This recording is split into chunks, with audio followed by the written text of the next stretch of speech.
So, di sini gue mau bahas tentang apa itu fair value gap. Teman-teman semua udah tahu apa itu fair value gap. Jadi buat yang belum tahu, fair value gap itu adalah sebuah celah harga yang terbentuk akibat ketidakseimbangan dalam sebuah pergerakan yang agresif.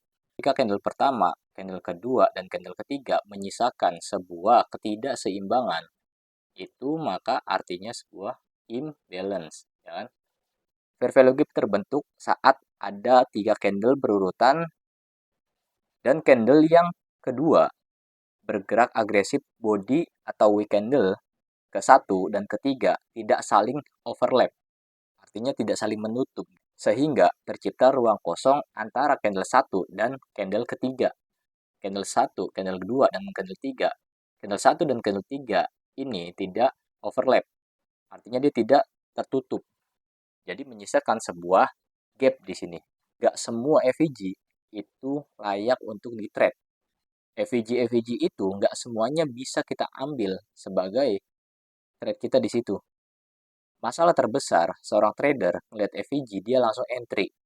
Padahal FVG tanpa konteks itu adalah sebuah jebakan.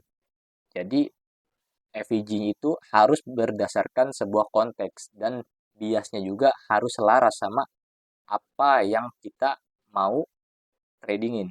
FVG itu terbentuk karena reaksi dari pergerakan harga, bukan penyebab harga itu bergerak. FVG yang valid itu seperti apa? FVG yang bias marketnya bullish atau bearish itu kita udah tahu dari awal. Kita harus megang sebuah biasnya dari awal. Apakah ini FVG untuk bearish atau bullish? Jadi bias kita harus dipegang dari awal. Lokasi FVG itu juga harus berada di sebuah premium atau diskon. Makanya itu kita perlu ditarik sebuah PD array. Jadi struktur market juga kita tahu targetnya mau kemana, arah selanjutnya mau kemana. Jadi gue langsung kasih contoh aja, FVG mana yang valid untuk kita tradingin. Jadi selain kita melihat apakah FVG ini valid atau enggak, kita lihat dari PDRI aja. Ketika harga tidak kembali ke 0,5, maka gue akan menarik sebuah PDRI kembali. Jadi sampai kapan? Ya sampai harga itu balik ke sebuah harga yang premium. Kalau SOP kita, rules kita, harga itu masuk ke premium baru entry, maka kita harus ngikutin SOP dan rules kita. Harga akan kembali ke 0,5 dan iya, harga menyentuh 0,5 dan menyentuh FVG ini. Tapi Bang, FVG itu ada dua.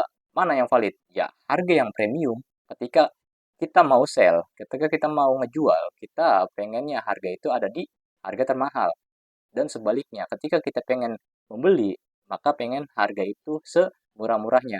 Ketika harga udah ada di sini, ya gue tinggal melakukan posisi entry gue di time frame yang udah menjadi rules gue. Targetnya kemana? Target terdekatnya itu bisa sampai kemungkinan besar target FVG sini juga boleh. Karena apa? Karena FVG itu bisa memantulkan sebuah harga. Nah, ketika harganya di sini, gue entry di time frame 15 menit. Dan target TP gue 1:2. Apakah harga ini TP? Ya, harga ini TP. Jadi, gambaran besarnya seperti itu. Secara rules yang lu udah punya, ya lu tinggal susun rules lu. Lu punya SOP seperti apa, lu harus ikutin. Dan lu backtest selama minimal 100 kali trade dalam dalam backtest lu. Lu akan memiliki data di situ dan memiliki kepercayaan diri bahwasanya metode lu ini udah worth it untuk dilanjutkan, bahwasanya metode lu bisa continue menghasilkan. Nah, ini adalah gambaran setup yang melalui FVG dan fungsi dari FVG itu sendiri. Dan ini harga bereaksi kembali di FVG buy. Dan sini ini bisa kita tradingin lagi. Tapi balik lagi ke rulesnya. Apakah udah sesuai rules lu atau belum? Kalau misalnya kita entry di buy dan kemungkinan besar harga ke atas kembali, maka lu bakal dapat setup buy juga. Gue akan bahas lebih lanjut tentang dasar-dasar trading Dan buat yang teman-teman setuju, bilang lanjut, dan kalian boleh request apapun yang mungkin bisa saya bahas, nanti saya akan bahas, dan semoga bermanfaat.